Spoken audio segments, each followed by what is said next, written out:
edge of the blade, the discipline that frees a man.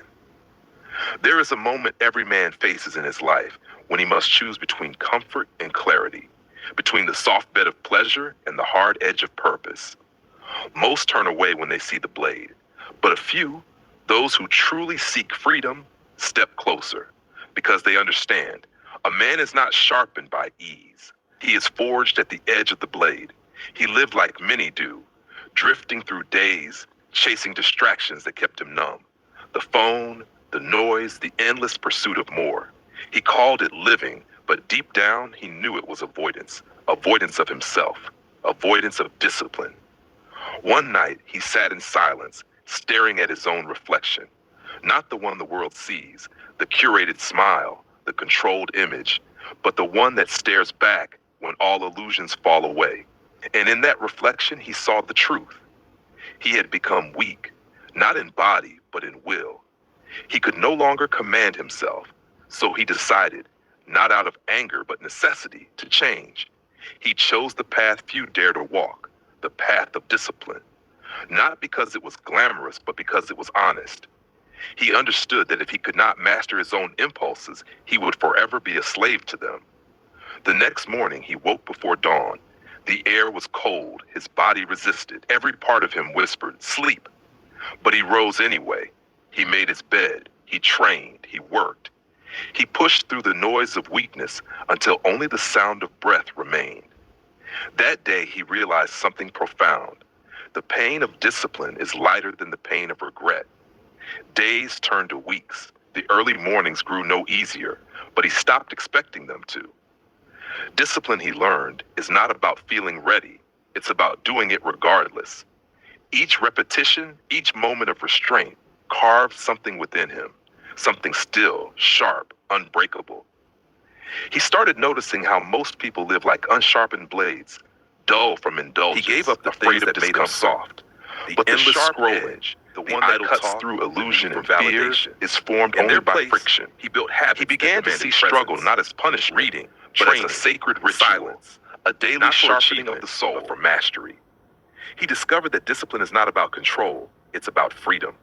The man without discipline is chained to his desires. The disciplined man owns them. The first reacts to life. The second commands it. There were days he failed, days when he fell back into old patterns. But even in failure, he refused to break. He saw failure not as defeat, but as data, a mirror showing him where he was still unrefined. He would whisper to himself, return to the blade. He began to understand that life is a forge. Every hardship, every temptation, every setback, each one a strike of the hammer, and he, the metal being shaped. Most resent the hammer. He learned to thank it, because every strike that hurt him was the same strike that shaped him. He remembered the words of Marcus Aurelius, you have power over your mind, not outside events. Realize this and you will find strength. That truth settled deep within him. Discipline was not the enemy of freedom, it was its source. For only the man who can command himself can walk through the world untouched by chaos. He trained his mind as he trained his body. When anger rose, he breathed. When fear whispered, he stood still. When comfort tempted, he smiled and turned away. Because he knew the greatest victory a man can win is over himself. He no longer chased motivation. He understood motivation is the spark that fades. Discipline is the fire that endures.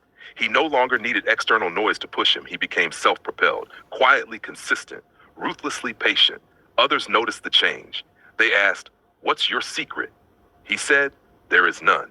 I just stopped negotiating with weakness. He became a man of few words and strong habits.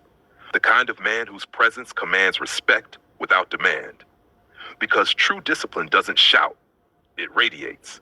It's seen in the way he carries himself, the way he works, the way he endures. He learned that every temptation resisted is a brick in the fortress of the mind. Every impulse mastered is a declaration of freedom. Every moment of restraint strengthens the spirit. This was not punishment, it was liberation. He found that discipline is not about becoming rigid, but precise. Not about denying joy, but refining it. He could enjoy a sunrise more deeply, a meal more consciously, a moment of silence more fully. Because discipline had stripped away the noise that once clouded his senses, he began to taste life in its purest form, unfiltered, unflinching, real. And as the years passed, he saw what the undisciplined never will, that the world bends for the man who masters himself, because he no longer seeks permission. He no longer waits for inspiration. He simply acts, calmly, relentlessly. Discipline gave him back his power, the power to choose his response, the power to remain unmoved in chaos, the power to create instead of consume. He understood at last that the edge of the blade is where the soul becomes precise. And every day, through sweat, stillness, and self-control, he honed that edge. When others spoke of freedom as indulgence, he smiled, for he knew they were prisoners of comfort. Freedom is not doing what you want. Freedom is being able to say no to what weakens you. Freedom is standing firm when others bend. Freedom is walking alone with peace in your heart. There were moments when the blade cut too deep, when discipline demanded sacrifice. Friendships faded, nights grew quiet, but solitude became sacred. He realized that a man cannot be free until he is alone with himself and unafraid. He no longer needed the world to understand him. He only needed to understand himself. And in that understanding, he found something unshakable, a peace born not from comfort but from conquest, the conquest of the self. He once lived as a dull edge, moved by the winds of emotion and ease. Now he lived as the blade, sharp, calm, deliberate. The same world, the same storms, but a different man. He came to see that discipline is not the enemy of the soul. It is the hand that shapes it. Without it, a man remains raw iron, potential without form. With it, he becomes a weapon, refined, purposeful, unstoppable. In the end, he whispered the truth he had learned through years of silence and sweat. The man who cannot command himself will forever be commanded by the world. He smiled, not with arrogance, but with peace, for he had found the secret few ever do. That freedom is not found beyond discipline. It is found within it. And so he walked on, steady, precise, free, carrying nothing but his purpose, sharpened by the edge of the blade.